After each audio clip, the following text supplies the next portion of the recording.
Pour faire suite à la vidéo précédente, je vais donc vous proposer et vous montrer comment calculer la masse molaire de l'aluminium. Donc c'est plus la peine de faire la démonstration, hein.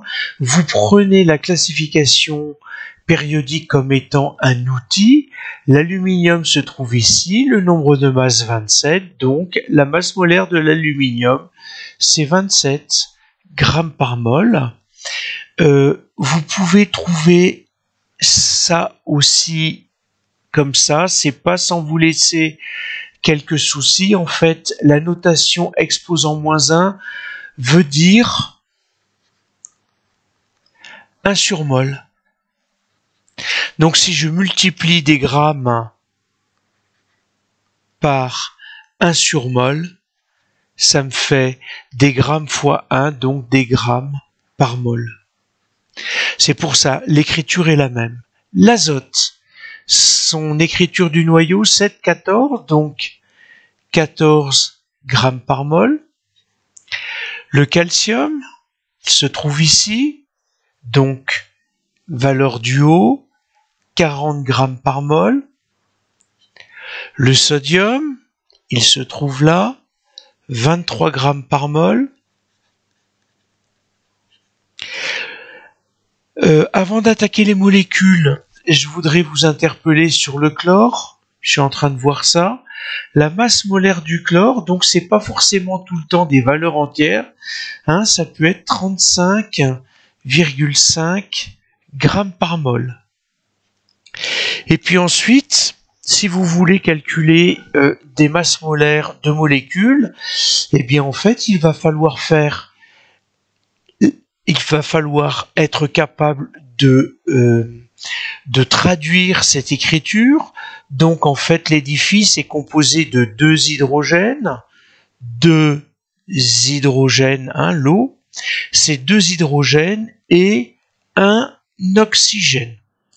Donc si je recherche les valeurs, c'est 1 gramme par mol pour chaque hydrogène, donc ça va me faire 2 fois 1 plus 1 fois 16.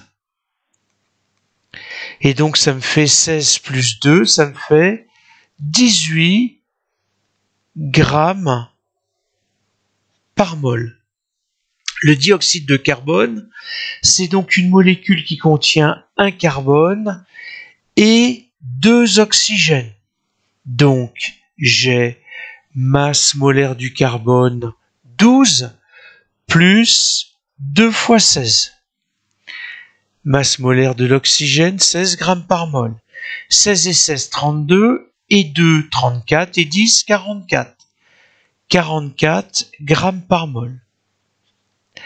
Alors, on peut aller sur des molécules un petit peu plus compliquées. Je pense à des molécules qu'on va trouver dans des bonbonnes de gaz, des bouteilles de gaz. Le propane. Donc, si je vous demande de calculer la masse molaire du propane, c'est C3H8. Du butane, c'est C4H10. L'urée, je l'aime bien, compte tenu de sa représentation, on peut l'écrire comme ça. CONH2 2 fois. C'est ce qu'on appelle aussi l'acétamide.